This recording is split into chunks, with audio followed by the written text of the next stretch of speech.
Now, some people like ads, some people don't, and that's okay. But we like to keep everyone happy. So if you're one of the people who doesn't like to listen to ads, choose the David McWilliams Plus option on Apple Podcasts, and you can listen to this podcast just the way you like it. To understand the economy, you have to understand human nature. This podcast is powered by Acast. How are you doing there? It is the middle of August. It is hot and muggy in certain parts of Europe. It is cold, wet and damp in other parts of Europe. John, on the other hand, has just come back from a quick visit to America. Now, we're going to talk about America, but we're also going to talk about the rapacious nature of the Irish banking industry. We're going to go from America to the West Lower, and we're going to show you how the Irish banks are actively taking money out of your pocket and describing it as profit. Okay? Bad enough to rob people, but to rob people and then claim that in some way this is due to great management and they're making great profits is bordering on scandalous. So we're going around the houses, but first of all, many years ago, there was a BBC Radio 4 program every Sunday by a guy called Alistair Cook, a British journalist. And it was called Letter from America. Yeah. And it was Alistair Cook's take on America every week. And it was inspired it was brilliant. Journalism. Brilliant stuff. The Alistair Cook of this podcast is Mr. John Davis. How was America, sunshine? I'm sitting here with my MAGA hat on. It was brilliant. Oh, Jesus, no. I had a great time. I was in Washington for a week, doing a bit of work at a conference and stuff, but I'd never been to Washington before. And it's a strange city. It's a great city. I really enjoyed it, but it's a strange city. It's a very administrative city. Of course it is. It's the capital. But what I mean is that like the museums are fantastic with these big grandiose buildings and stuff. But for a city that size, it struck me that there wasn't that much going on in theatre. Maybe that was just the week that I was there. I don't know. But it's interesting you say that. I mean, Washington then sounds like it's a very good city to see dead artists, but not live ones. Right? That's a good way of putting it, actually. It's true, though. It's like in those cities that are full of museums. So if you want to see somebody who's dead, say, he was very good or she was very good. Yeah, but the museums are brilliant, though. They really are. I mean, there's still the usual ones of the Air and Space, which unfortunately was half closed for renovation, but still amazing. The Natural History Museum, brilliant. Although I do think that London has the edge over it. The Hirshhorn had a brilliant Laurie Anderson room. And then what else? I think one of the best ones was the Native American Museum. Absolutely fascinating stuff. And learned so much about it, stuff I didn't know at all. You'd love it, Mac. Yeah, no, I'd like to see those. And it's very divided, isn't it? Black and white. Incredibly so. But one of the highlights, I have to say, I know you'll laugh at me for this, but I was there for Donald Trump's arraignment. Of course you were. The courthouse was not far from where I was staying. So I tootled on down there. And I tell you, Mac, it was an eye-opener. It was absolutely mobbed, but not by protesters, as I expected, but by the media. There were hundreds of journalists and camera crews, with their pictures with lights and tents and makeup and the whole lot. And actually, I was talking to one of the cops there, and he was saying that, hey, man, you got to see this at 2 a.m. when they're all fighting for their pictures. Like, literally fisticuffs break out when they're trying to get their pitch. Between CBS and NBC and the whole lot, they're beating lumps out of each other, the cameramen. I love it. But the thing is, Mac, if you took away all the media, all the cops and all the gawkers like me, you're left with literally a handful of people. The MAGA supporters. Half them were MAGA supporters and the other half were Dems. Right. And they're just niggling at each other, like shouting at each other, megaphone to megaphone. But I have to say, what I did see was the Dems were a lot more aggressive and goading and nasty than the others. But then I got into a shall we say, a robust conversation with two MAGA guys. And they were ultra MAGA, the hats, all buffed up and all the rest. And they were really lovely, polite guys. They were really nice. Yeah. And I was chatting away. The problem with them was they were thick as shit. They knew nothing about nothing. And they were kind of proud of it as well. As the guy said to me, we just got to get rid of Biden, got to get rid of these Marxists. And I said, yeah, but surely Trump is not the answer. He goes, maybe he's not, but he's the best that we have, which is kind of honest. But then the other fella jumped in and started banging on about Europe and trade and how we'd be nothing without the US. And he said, sure, look at the euro. It's so weak and so bad that Great Britain pulled out of the euro. And I'm like, no, I don't think that's quite right. I know. I mean, and he goes, oh, whatever, and moved on. But actually, while it was kind of funny at times, it was interesting because it was a brief glimpse into their kind of thinking and their worldview and their understanding of the big picture. Which sounds quite modest, but they don't care either. But that's the thing about democracy, that everyone has a vote, and it doesn't matter if, I remember Donald Trump saying in his first election how he went on stage and he said, I loved the uneducated. I love the uneducated, right? Yeah. And what he's basically saying to is everyone's vote counts. I mean, my opinion of that guy and the Republican Party in general. But the fascinating thing about democracy is that at the ballot box, the hyper-intellectual, well-connected, this, that, and the other person is as valid as the MAGA guy in the cap. But it's a weird city, Washington. The last time I was in Washington, John, it's a long, long time ago, and I had a really heavy day of interviews, and I interviewed Rudy Giuliani in New York in the morning, right, and I interviewed Hillary Clinton in Washington in the afternoon, right, and at the time they both hated each other, completely hated each other. I'd say they still do. Oh yeah, absolutely. And Giuliani was kind of, at the time, it was just after 9/11, but 20 years ago. And Giuliani was regarded as Mayor Rudy. Yeah. And I remember thinking, and there was a kind of a mad look in his eye, when you're interviewing somebody up close. And I just thought, this guy is... Was there oil leaking from his head? There wasn't, but even then I thought, this guy's a little bit unhinged, right? Yeah. And he went off on a complete one about Palestinians. He started going on about the Palestinians. And then I said to the cameraman, does he think we're Israeli telly, not Irish telly? And he was gone, right? But he was fine. But then I interviewed Hillary Clinton. His cousin then. Yeah. And then I went off. But then I interviewed Hillary Clinton that afternoon. But the interesting is we got the train down from New York to Washington. And the train went through Baltimore, right? And this was before The Wire, or maybe around the time of The Wire. And I'd never seen urban dereliction and poverty and a ghetto like the area of Baltimore the train went through. It's well worth going. And again, American trains, the American infrastructure is so bad that American trains go so incredibly slowly, so you can see everything. But then interviewing Hillary Clinton in the afternoon, the one weird thing about Hillary Clinton was the following, John. Before the interview, before the cameras went on, she was really chatty, really funny, really humane, personable, the whole thing. The minute the cameras went on, she just turned really wooden, as if she'd learned how to speak. And the cameras went off and she was really chatty and somebody you'd really like to sit down and talk to. But when the cameras went on, she seems as if she'd decided that the way in which she was going to be credible and presidential was to actually lose all her personality, which is actually what happened in the end. Her campaigns always came up against this idea that there was something manufactured in the way in which she presented. Yeah. And it was weird because she was media trained within an inch of her life. Yeah. And just sticking to her script. Off camera, she's chatty, she was telling jokes, she was funny, she was kind of girly, she was kind of flirty, she was like great, really good company. Yeah. And then on camera, she was just like, I want to be president, and this is the way you're going to be president.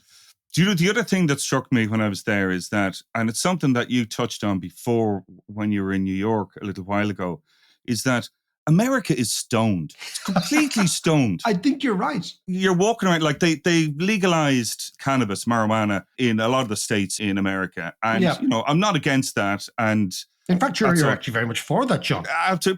But actually, I had a second thought about that while I was there, because you're walking around the streets and it's just wafts of weed everywhere. It'd be the same as walking around town here and seeing people knocking back 6 packs of Hino on a Monday afternoon. Do you know what I mean? But it also added to this perception that I got of a very inefficient America. The way we were talking about Interesting. America has more or less full employment at the moment. But sometimes it actually feels like there's overemployment. Like a lot of people hanging around or idle, like 3 people doing the same job. But the thing is, it didn't add to any enhanced customer service or anything. In fact, quite the opposite. I mean, the conference I was at, there were people milling around, conferencing. Yes. But then to there's conference. to conference, yes. But there are a lot of extra people, and their only job seemed to be to show people where the jacks was. In fairness, like, I know there's a lot of union workers, which is a good thing to protect jobs and all the rest. But there's a lot of inefficiency as well. Like, I was at a conference once a few years ago in San Jose, and I was there as a sound engineer. But because of the union, you had to John, have I a love the way shadow sound engineer shadowing me all the time, doing nothing. He was getting paid 50 quid an hour or something to do nothing for 3 days. But it was that kind of thing. It was kind of almost un-American. It's very unexpected. Little did we know that I would turn into the Arthur Scargill of the podcast defending unions, and John, the Michael Heseltine, the anti-union, the red terror. I tell you, it's because there are unions. As we're reading the Daily Mail sidebar as we speak, the sidebar of shame, right? It's all migrants and unionized workers. But it's a very important point you say about inefficiency, right? Because I want to talk about banks today, John. Yeah. What intrigues me about America is they still use checks. Absolutely. That's They use the other thing. checkbooks, right? Yeah, yeah. So it is like, and it's funny, you know, because you look around the world, what globalization has done, it means that the world has really, really speeded up dramatically, right? So countries that used to be poor are now rich. People who used to be poor are now rich. Countries that used to be rich are now poor. The whole thing is kind of unhinged. What you see is new companies all the time, new technologies, new advances. And you're absolutely right. I mean, if you go to most places in Europe, technologically, it is miles ahead of America. If you go to Asia, it's technologically miles ahead of Europe. And I think you're absolutely right. There is a sort of an extraordinary, America feels like kind of Starsky and Hutch. It kind of feels very 70s. You know what I mean? It does. Yes, absolutely. You're absolutely right. And it seems as if, you know, technologically, they haven't really adapted very, very well, with the exception, of course, of the areas where they're technologically preeminent. Your Silicon Valleys and all those things. But your average, you know, Joe working for the government, you know, is much more likely to be living in a world that looks and feels like 2005 than is the case in Europe. There's no doubt of this, you know. I mean, and in banking is where you see it, because the checkbook, right? The checkbook is a technology, John, invented by merchants in the 14th century. It was called the letter of 14th credit. century. 14th century, right? So basically you had these things called bills of exchange, right? Which were in effect as, if I'm a merchant and let's say I'm a Florentine merchant and I'm in Avignon selling my wares, right? How do I get paid and how do I pay? Well, I could lug gold and silver up across the Appian Way, all the way up and end up in Avignon. Or I take a letter of credit from somebody, right? I will promise to pay you next week when I get back home, right? Yeah. That's the check. That's where it comes from. It's a 5-century-old financial technology that the Americans are still using. Yes. Nobody else is using. Yeah, they are. Yeah. You know? And it's a very strange place when it comes to those sort of things, which is that on the one hand, it is unbelievably advanced in some areas, but on the other hand, it's unbelievably backward. Backward, you know? Yeah. And I'm not too sure why that is. Maybe it's the fact that America is absolutely protected. So you've got the Pacific, you've got the Atlantic. It's a big geographical entity. It's so big it can trade with itself. Right? It doesn't need to trade with anybody else if it wants. Right? It's energy independent when it wants to be. It's food independent if it wants to be. It is militarily independent. It's got the biggest navy in the world. You know, it can really insulate itself from the world. This is what the MAGA guys were saying. This is what the MAGA guys were saying, is that, you know, they were proud to be insular. And they didn't understand the whole idea of international trade and globalization and the importance of that. They didn't care. They just wanted to be self-sufficient and forget about everybody else around the world. But the interesting thing is they can do that. The Americans can do that. Yeah. It's the only country in the world that can actually pull back from the world in the event of a massive global crisis and probably be okay. Yeah. That's the strange thing, right? Because it is secure militarily, but you can't say that for almost any other country in the world. No other army can get at America because the American Navy is the biggest in the world. They're hardly going to be invaded by the Canadians. Yeah. And they've created in Mexico a sort of a frontier state that is part of the American world, right? They've got all this energy in the world that they need with their shale energy. They've got all the food they need. So in a way, America is one bizarre country. But the flip side of that is they are quite backward technologically. Yeah. They're not really that plugged in. Well, listen, what we'll do is, there was a great, I've got a new name for you now. There was a great French writer called Alexis de Tocqueville, right? And de Tocqueville's America, written in 1831, right?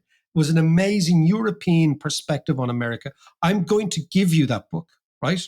And you are now the de Tocqueville, pottering around the United States, taking notes and issuing erudite observations about the Yanks, right?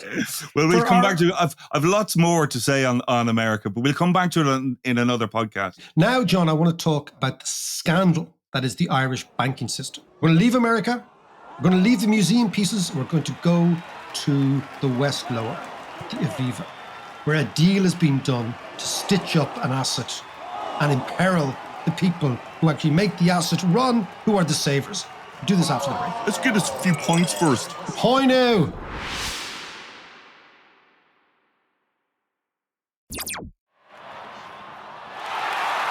So, Mark, what's this deal? What have you been working on? Okay, down the West Lower. We're down the West Lower. I've got my sheepskin coat on. My collars are up. I want to talk to you about the banks. So Quentin is back in. Quentin's back. He's making a few quid. This is about the Irish state selling the last 50% of AIB over the course of the next couple of years to some investor. Now, who's going to make money on this? Is Quentin in the middle doing the deal, right? Yeah. The Irish stockbrokers who are going to be anointed with the task of selling the asset. So this is what's going on. We're going to talk about the deal, but we're going to talk about what is happening. Have you ever heard the expression, which I think is probably very, very apt for the West Lower, fattening the pig? Yes. So in traditional Christian societies, what basically happened was people couldn't afford to eat meat all the time. They only ate meat at festivals or big, big days, right? So the turkey and ham, the ham bit of the turkey and ham comes from the fact that pork and pigs were eaten by Christians at Christmas time. And it was a big deal. But of course, in order to get more ham out of the pig, you can't fatten the pig in December. You got to start fattening the pig early doors, like feed lots March of acorns and stuff. Yeah, exactly. So basically, then what happens is you fatten up the pig so that the poor old pig is enormous by the time the poor creature is slaughtered, and then there's more pork to go around. Yeah. So keep that idea of more pork to go around in your head, right? What the Irish government doing is it's allowing the Irish banks to fatten themselves up to make loads and loads and loads of profits before they sell them. So there's more pork to go around for the West Lower, right? So imagine that. How are they doing this and how this is impacting Ireland? Let's start at the very beginning, right? The story is fascinating. It will annoy you. It'll infuriate you, but hopefully it'll educate you as to what is going on. Okay, let's start at the beginning.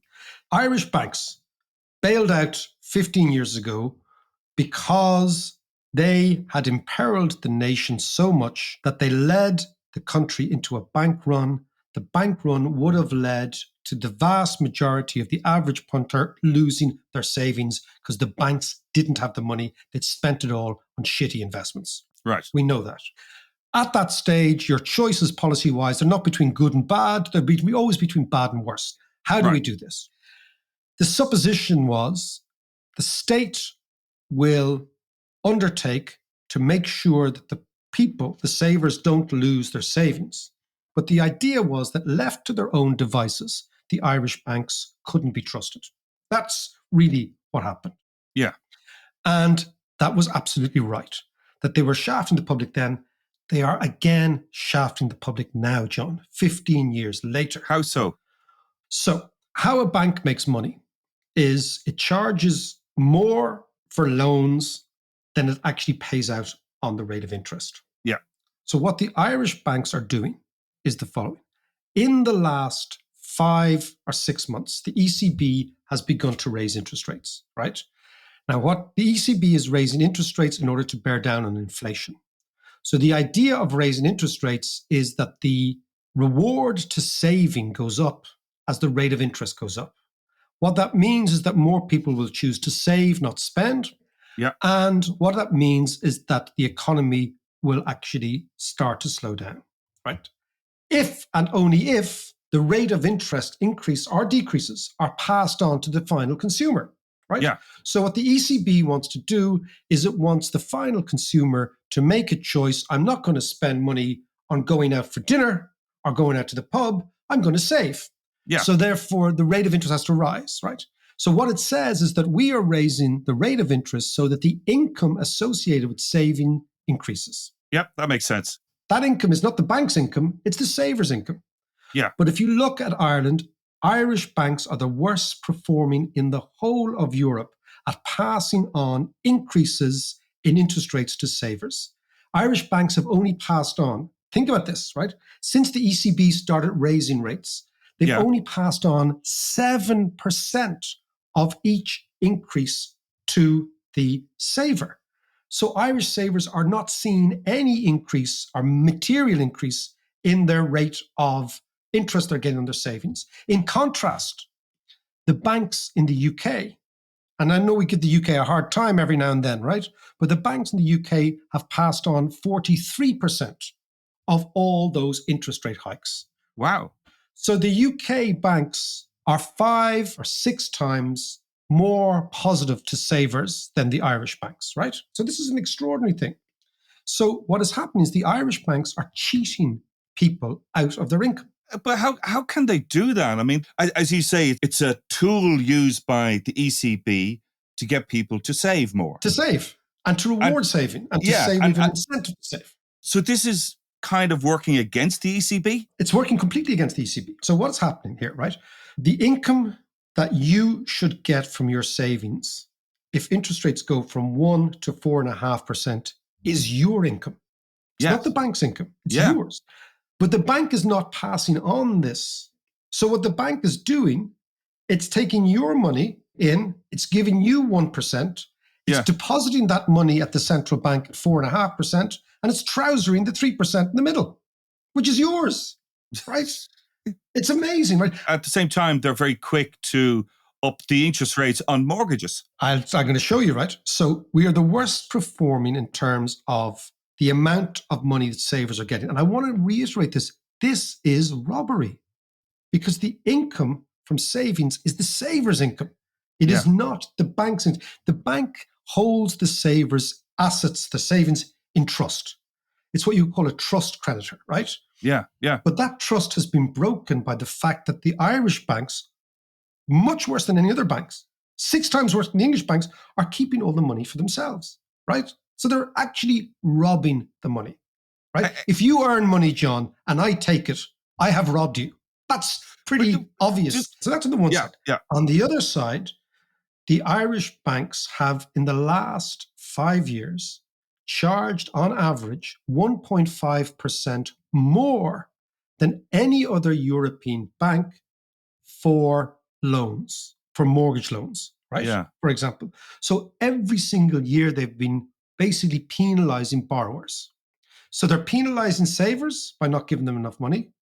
They're penalizing borrowers by charging them far too much money. They're trousering the bit in the middle, right?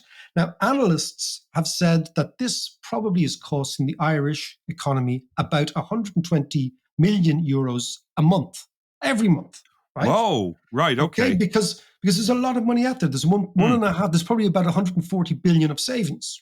So what you're seeing is this money has been taken out of the economy, but more importantly, it's been actually taken by the banks and not given to savers. So you have this bizarre situation where the banks are making so-called profits, in inverted commas, but those profits are largely coming from not passing on the increase in interest rates to the saver. So they're not profits, because profits kind of suggest to you that, oh, the management are really good and they're doing something really clever and they're, all that, because that's what it means. And they state these profits very proudly. Like, aren't we performing well? Yeah. Exactly. So, for example, Irish banks, John, right? The 3 of them, Bank of Ireland, AIB and Permo. Yeah. This is their own quote from their own press release. Delivered, and this is in the inverted commas, exceptionally strong results. generating a combined income of over 1.7 billion in the half-year stage, helped in part by the deposits they placed in the European Central Bank and the deposit rates they pay customers. Now think about this. Helped in part. Now let's go down and look at it. Helped almost overwhelmingly by the fact that they're taking your money and paying you 1% or even 0% in many, many cases, right? And they're depositing that at the central bank at 4%, right? So it's a complete and utter scam, right? Well, They say, it's exceptionally strong results as if they're doing something brilliant. What they're actually doing is taking punters' money and robbing it. So let me think about this. The central bank's role in this is there to be the overseer of the banking system and keep the banking system in line. What are they doing? What's Magaluf doing? So this is Magaluf is actually down in Magaluf. He's had 4 blue wickets, and he's in some tiki bar somewhere. He's in some tiki bar in Magaluf. No, so this is the fattening up the pig idea, right? Yeah. This is where we go back to the West Lower. Quentin's at the bar at the moment. He's buying rounds for everyone because he's absolutely in clover, right? And Sean and Mick and Declan have all done the deal. It's all good. Nobody's saying a word. During the crisis, not only did one bank go bust in Ireland, they all went bust. They all needed a bailout in some shape or form, right? Yeah. So the legacy of that is the Irish state owns half of AIB. They now want to sell AIB. So they're fattening up the pigs. How do you fatten up the pig? You bloat its profits. How do you bloat its profits? You try to make money. What's the easiest way to make money? Take somebody else's money. That's easy money, right? Yeah. So the Irish Central Bank and the Irish State, the Department of Finance, are well aware of what's going on. They're well aware that the people are being actually actively plundered in order to artificially boost the profits of AIB in order to get the best price for the state when they sell it. Yeah. But the problem with getting the best price for the state when they sell it is that who actually benefits? The state or the private owners of the banks? The private owners of the bank, the shareholders, right? And of course, the new owners of the bank, they benefited. Why? Because the state is basically only doing, if you imagine a balance sheet, right? Yeah. The state is selling the asset back to itself. Okay. So it's kind of crazy. So all we have is this weird situation where Ireland is putting the interests of the future owners of AIB before the interests of the hundreds of thousands of savers who form the backbone of AIB. And they can do all this because the Irish banking market is closed. It's a captive market. Right. So Irish people can't easily save elsewhere. You can't open a bank account in Germany. You can't easily open a bank account in France. So what you have is you have a captive market. You've only 2 big players in effect, AIB and Bank of Ireland, one of which the state owns. They're trying to fatten up AIB to sell it. So all this questionable practices, which I would call thievery, is being, not only are the state looking the other way, John, they're actively encouraging it. But can I just ask you then, why in that case, if the Irish banking system can be so profitable, inverted commas, why were some of the foreign banks leaving, Ulster Bank and all the others? Why are they leaving? Good question. This is a good question. And this is actually what the bankers will argue. And it's a very fair point, right? So it's got to do with the way in which Ireland dealt with the housing collapse and the housing crisis and the repossessions, right? So in fairness to bankers, they lend money, they should get paid back, right? Yeah. They charge interest, they should get paid back that interest. If you default on that contract, there should be some penalty. Yeah. So that's what they would say. So what happens in Ireland was that during the crash, particularly from 2008 to about 2013, we got these mass repossessions. So let's say we had about 700,000 mortgages in the country. About 100,000 of them were in default. So that meant that those assets that the bank had, i.e. those mortgages, were not being paid back. So in other countries, what happens in that case is the bank says, look, you said you'd pay me back the money. You can't pay me back the money. we're going to repossess that house. We're going to sell that house onto somebody else. There's going to be a new mortgage and we have new business, right? So they recover bad loans, and there has to be bad loan recovery. There has to be a mechanism to allow this to happen. But the Irish state, because we had bailed them out, and because of our history with, I think, landlordism, and our history with the Land League, and our history with the 3 Fs. Do you remember the fair rent, fixity of tenure, and free sale of the right of the occupant, right? Because of those ideas, they're so deeply ingrained in our history. The state and the courts always sided with the tenants and the homeowners and not the banks. Right. So what this meant was that the banks had a whole load of bad loans on their books that they couldn't in any way get the money back. So, for example, the central bank estimated in 2018 that only 8,400 Irish mortgage holders had seen their homes repossessed. It's an incredibly low figure, given that there was about 100,000 mortgages in default. Right, okay. So of those in default, only 8% were ever actually reclaimed by the banks, right? And this, of course, what that means is, John, if you have those bad loans in a bank, you then have to raise more capital to cover your capital adequacy ratios, simply because those loans are bad and you're not getting any money back. It's also estimated, right, that it takes on average in Ireland, even those ones that were foreclosed on, 81 months for the process to actually work. This compares to 18 months in the UK, Denmark, Norway, Sweden, 24 months in Finland, Netherlands, and 30 months in Austria and Germany. In Ireland, if a loan isn't being repaid, the bank goes to the court, they're only successful in 11% of the times, of the cases, right? This is significantly lower than the EU average, which is 46%. And some countries like the Netherlands and Luxembourg, the repossession rate and success rate for repossessions is much higher. It's between 80 and 90%. Now, what this means, John, what all this means is that foreign banks look at Ireland and they say, okay, that is a country where, yes, you can make loads of money because the government allows you play the spread between deposits and lenders. But in the event of a crash, of a coming crash, you will never, ever recover your money. So the risk premium in Ireland, despite it being manna from heaven for the West Lower and all the insiders, the actual risk premium is very, very high.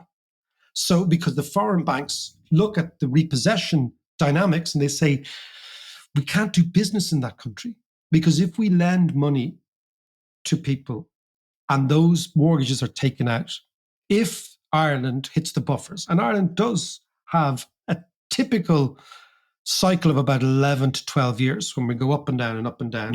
In that cycle, we'll end up in court without being able to get our money back. So that's why they're not coming in. So we have the worst of all worlds, John. We have a captive market, which is being plundered by the existing banks, but we have a legal and social framework with respect to mortgages that prevents the foreign banks coming in, injecting competition, giving us, therefore, better mortgage rates for borrowers and better savings rates for savers. So we're stuck. So in a way, the banks are milking the system both ways, because the legal system is going against the business case for banks, and the business case for banks is going against competition. And once you have no competition, you can do what you want. And all the while, the state is trying to sell the banks to somebody else, and it's fattening the pig, so it's looking the other way. But if, I don't know if this is possible, but if the banks use some of that profit to reduce the mortgage interest rates, they'd have less defaulters. They would have less defaulters, but they don't want to do that. Now, this is why what you have is the Italians brought in a windfall tax on profits. This is happening. This is not just in Ireland. This is all over Europe. Banks are making a fortune. Okay. The Irish banks are much worse than anybody else. The Italians introduced a windfall tax on profits. I think it's a good idea. The Italians then backtracked. Why? Because the windfall tax caused this bank shares to fall. But that should be the objective. That's I don't know why they backtrack because of share price falling. The objective is that the share price falls, right? The objective is that the bank recalibrates. Yes. I think what you could do in Ireland, right, is you could say, okay, that repossession, that was a one-off problem due to the crash. That was a one-off situation where people were hoodwinked into getting mortgages and everybody, there was a frenzy abroad, right? That's now over. From here on, we will have the same repossession legislation as, for example, Europeans, right? Yeah. So that you have basically a set of guidelines that says if you default and and you can't pay back, eventually there has to be a penalty. And that allows the banks to actually have a real business case here, right, for mortgaging. But we got to be careful, though, of our homeless situation. You don't want to increase people on the streets. Of course we don't. We want to solve that problem. We want to solve that problem. But there's a lot of people would argue that one of the dilemmas for young people trying to buy houses is that there are still lots of people in homes that are not actually paying their mortgage. In other countries, those homes come back on the market to people who are prepared to pay mortgages, right? But can't. Right. So there is a dilemma. But when I go back to it, you have to be aware of the social aspect. I mean, the key to all this is just build more social houses. Yes. Yeah. You know what I mean? So that's the obvious thing, right? Do the Viennese model. Be like Vienna. Build cooperative social housing. Take the profit out of the equation. Take developers out of the equation. And hey, presto, house prices fall. We know that, number one. But number two, have a legal system that doesn't only protect the borrower, it also protects the lender. In this case, the lenders are the banks. And it acknowledges that there's two sides of the equation. And then finally, have a windfall tax to penalize the banks so that they don't cheat people on their deposits. And I think that's not that difficult to do. I mean, this is the amazing thing about Ireland. Yeah. Like, what's to stop you doing that? Now, let's go back to the West Lower. The only thing in my head that's stopping you doing that is you're trying to protect the interests of a very small section of the financial community that benefits from the sale of AIB. Yeah. Because it doesn't make any sense any other way. The country is running massive surpluses, right? So the sale of AIB ain't going to make any difference to us at all. At all. Yeah. Whereas if the government remained an owner of AIB, they could use AIB as the lead bank to execute all these various policies. So they could actually oversee the thing from the inside. So I am a bit flummoxed, John, as to what is going on, other than back to our insiders and outsiders discussion. Exactly. Of the other. I was going to say that. Yeah. This is the ultimate insider-outsider situation. Dilemma. Exactly. And of course, because there are hundreds of thousands of depositors, the outsiders are never sufficiently well organized to actually come together and make a stand. And because there are very few insiders, it's this thing called minority rule, John, which is that in many, many situations, we always think the majority rules because it sounds right. But that's not the case. In many, many situations, the minority rules because they have more to lose by not ruling. And the majority are like, yeah, I'm just getting on my life. Did I get money in my savings? No, not really, but I haven't got money for 5 or 6 years, so I'm not that worried. And all the while, the insiders win. And we're back to our insiders and outsiders.